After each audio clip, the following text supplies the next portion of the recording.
So we worked with the Caris database, and so we looked at over 19,000 different breast samples, and then we looked at samples that had HER2 staining. And so about that, we were able to look at 4,000 samples, and then within that, we looked for samples that stained for HER2. So that meant that an IHC of 1 or 2+, and we focused on that group compared to what we consider HER2 negative or IHC of 0.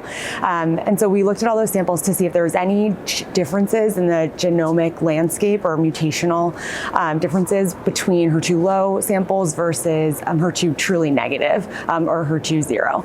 And we actually saw, as in the discussion that was just shown, that there really wasn't significant differences in terms of mutational burden and even markers of immune response, and so PD-L1 or TMB. We did interestingly find one difference in PIK3CA mutation, so we did show that patients, that samples that were HR negative or hormone receptor negative, but HER2-low did have a higher increase in PIK3CA mutations compared to samples that were HR negative, HER2-0. And so that was an interesting finding that we found, but overall, otherwise, our data supports that HER2-low is not a separate entity, that all of the samples are pretty similar in terms of their genomic landscape.